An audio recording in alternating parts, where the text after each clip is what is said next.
The U.S. government is a war entrepreneur in the current conflict in Ethiopia, say the well-known Zimbabwean Pan-Africanist historian and author Joshua Mponga. Joshua added Ethiopia is a matter of African independence and it's a symbol of freedom as well. And the war triggered against Ethiopia is not only against the interest of Ethiopia, rather it's a war waged upon the entire continent Africa. So that all Africans should stand in unison and resist this imperialist invasion, he further added. If in this generation Ethiopia can fall to a colonial government, then it is true that the whole of Africa has been overcome by colonialism. We want to challenge the Ethiopians and say, stand your ground. Stand your ground and stand strong. If I had all the money in the world, I'll be flying to Ethiopia and joining in the war to make sure that we fight against this neo-colonialism. But again, because of borders, you are Zimbabwean, you are Zambian, you are Burkina Faso, you are Congolese, you are Cameroonian. We find that even our own governments do not have open borders where we can begin to support each other. But yes, let me qualify. The American war has nothing to do with the African progress. It has everything to do with the colonialists putting their hands into the African economy and using small African economies to support that venture.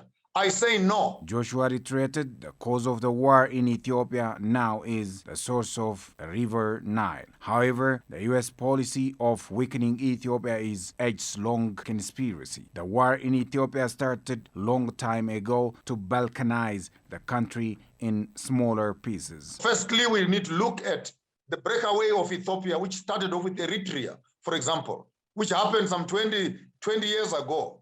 And now it is coming even to the Ethiopia mainland itself. That further, the war has not started now.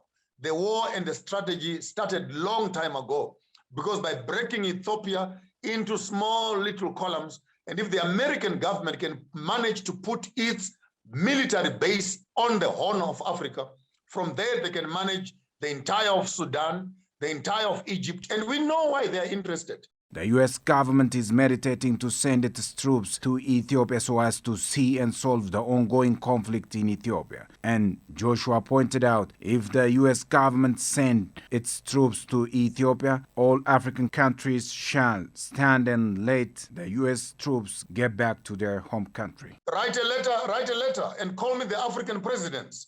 All of them need to send soldiers immediately to Ethiopia to resist the American takeover. Because if Ethiopia is taken over, other countries are going to follow suit. The U.S. and Europeans use sanctions and aids to meddle in developing nations' politics. Ethiopian people and government shouldn't be panicked by these tricks, he added. Sanctions are an act of inhuman behavior by the colonial estates and colonial states in how they want to manage African states.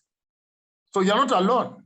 If you're on sanctions as Ethiopia, in Zimbabwe, we are also on sanctions because we took away the land from the white people. The source of the river Nile is the real cause of the war in Ethiopia these days, he uttered. That water in the next 30 years will be as expensive as oil is right now. Water will become a rare commodity. The great river Nile is the source of the war in Ethiopia.